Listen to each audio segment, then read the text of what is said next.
Ah, the Academy Awards, the most glamorous night of the cinematic year, where the Hollywood glitterati put on their glad rags and pretend to not desperately crave 13.5 inches of gold-plated bronze, a new fancy trailer credit, and the opportunity to become the latest hit meme. I care an alarming amount about the Oscars. I have watched every show live since 2010, there's not a Sporkle quiz I can't do in less than 3 minutes, and I've been planning this year's Oscars viewing party since last year's Oscars viewing party. But why? It's partly because I'm a struggling actor with stars in his eyes, and because I'm a member of the film industry. Granted, I'm a member of the film industry in the same way that people who live in Amersham claim they live in London. You know, technically speaking on the map, but the only ones who really believe it are the people who spend all of their time trying to convince you that it's true. If I'm being honest, my entire career plan at the moment is just to go to as many events as physically possible and try and trick Hollywood into thinking that I'm a part of it. And it's going well so far. I had a great seat at this year's BAFTAs. We've got a new sofa. What was I talking about? Oh yeah, why do we care about the Oscars? Well, buckle up, it's time for a brief history lesson. On January 11th, 1927, Louis B. Mayer, the co-founder of MGM Studios, that's the one with the lion, invited 36 people from the movie industry to dinner and presented them with the idea for what he called the International Academy of Motion Picture Arts and Sciences, because Film Club was a little bit too twee. The idea was to unite the 5 branches of Hollywood: actors, directors, producers, technicians, and writers. It was an endeavour to improve the industry's image and to, squash unions and try and get a bit more power over the people who actually made movies, but that's a trifling issue for another video. 5 months after that first dinner, papers were filed and the Academy of Motion Picture Arts and Sciences was born. They dropped international to make the name a bit quicker, I assume, and they also decided to create the Academy Award of Merit to recognise outstanding artistic and technical achievement in filmmaking. The first awards were given out in 1929 at another dinner function. The Academy loves a dinner. That first year there were 12 awards and the whole thing took 15 minutes. A bit like my sex life.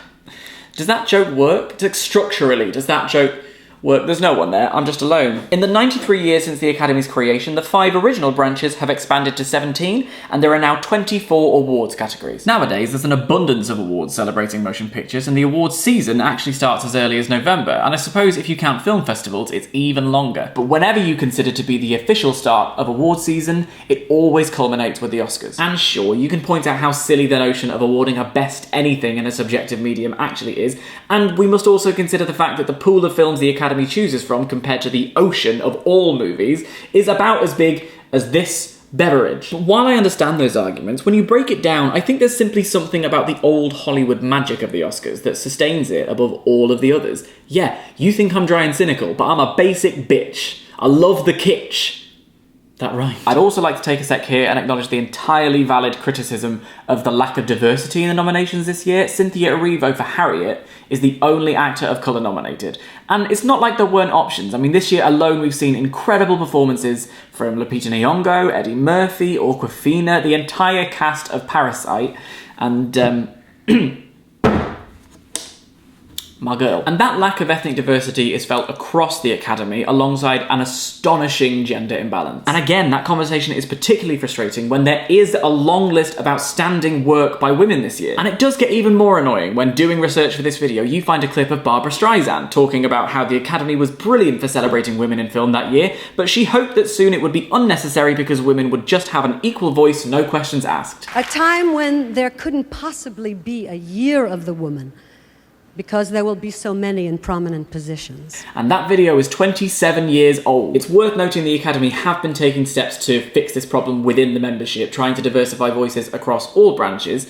Progress is being made, if it's a little bit slow. People with strong, unique voices deserve to have their stories heard, and it's on all of us who love film to fix that. Listen, I have so much I could tell you about the history of the Oscars. In fact, that was kind of supposed to be the point of this video. I wanted to do a comprehensive overview of exactly how the Oscar voting works and all the little curios that make it so fun to me, like the fact that Cate Blanchett won for The Aviator playing Katharine Hepburn, and how that was the first time someone won an Academy Award for playing an Academy Award winner. Or the fact that Maggie Smith won for California Suite in 1978, playing a character who was an actress who had lost an Oscar. I'm very boring at parties, but I'm great in a pub quiz. That was my plan anyway, but then January kind of got the better of me. Bloody tax man. So instead, I thought I'd just do what I do best. Open the library and read the shit out of the nominees. When they announced they were making a film of Downton Abbey, I was surprised to hear they'd chosen to set it in South Korea.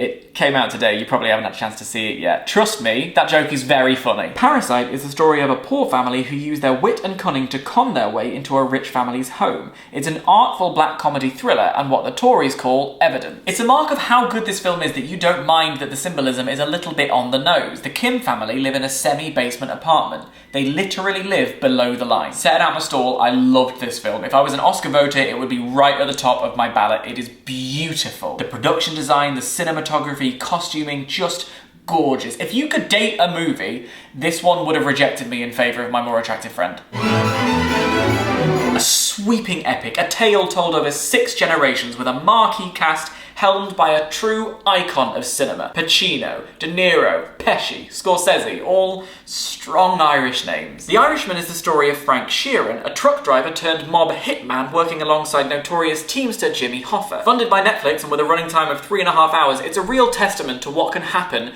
when people are too intimidated to tell you to just rein it in a bit, Marty, alright? One of the most talked about elements of The Irishman is its use of de-aging technology, a digital visual effect that allows 76-year-old Robert De Niro to play a version of the character as young as his mid-20s, and which makes me, 30-year-old wannabe actor Daniel J. Layton, cry. Big gloopy tears of frustration. I have to say, I wasn't really a big fan of the de-aging technology. It's a huge technical achievement, I completely understand that, but it always ends up a little bit uncanny valley for me. I don't know, maybe it's the fact that the face is smooth but the eyes are old and the voice is old. I just find making demonstrably older actors younger, or worse, reanimating actors who are no longer with us, to be the most alarming and unsettling use of movie technology. And I saw Cats twice. Presented in one continuous take, plucky young Brits seek to manoeuvre their way through hostile and unfamiliar territory in search of what they want. What they really, really want. But enough about Wannabe by the Spice Girls. 1917 is a feat of technical achievement not seen since... When was Birdman?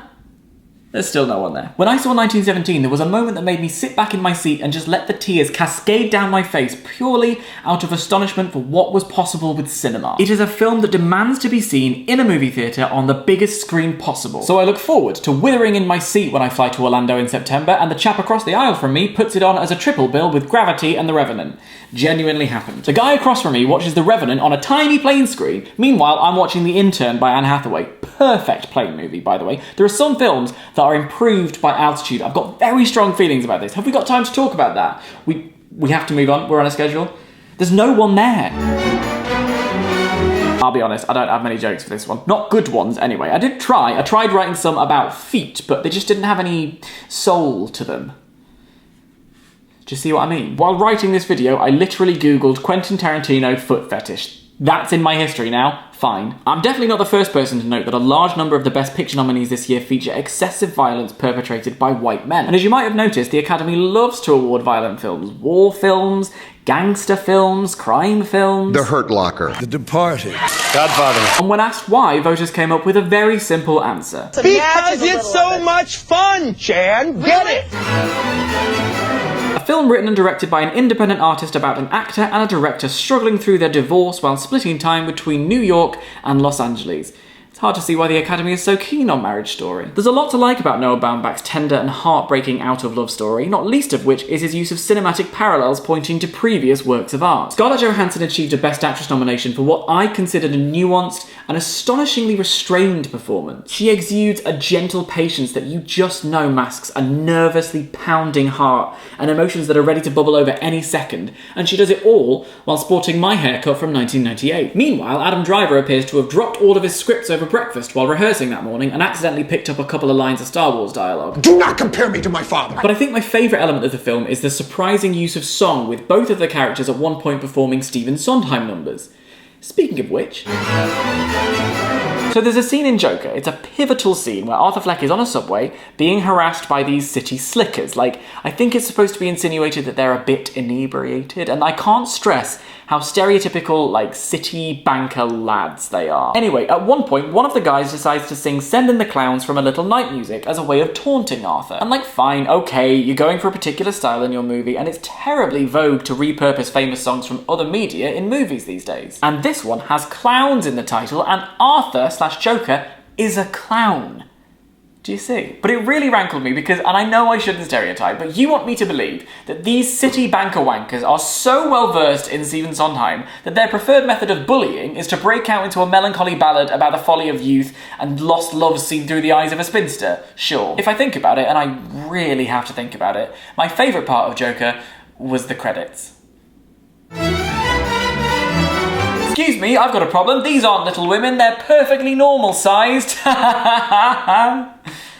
I'm running out of steam. What was fun about this movie was that afterwards, when we were doing our usual post-screening Shake Shack debrief, I got to pretend I knew the story because I've seen that one episode of Friends, which is also how I pretend I know what happens in The Shining. I'm not watching The Shining, are you serious? I jumped out of my skin in Little Women when Timmy Chalamet You Stay burst out from behind those clothes. I can't do horror. One time I was channel hopping and Film 4 was showing The Shining and my remote got stuck. And it was the scene when the kid on the trike sees those creepy twins. No thank you. Anyway, Little Women is fucking brilliant. It's a modern classic. I can't wait to watch it every Christmas, and Greta Gerwig was robbed. Simple as.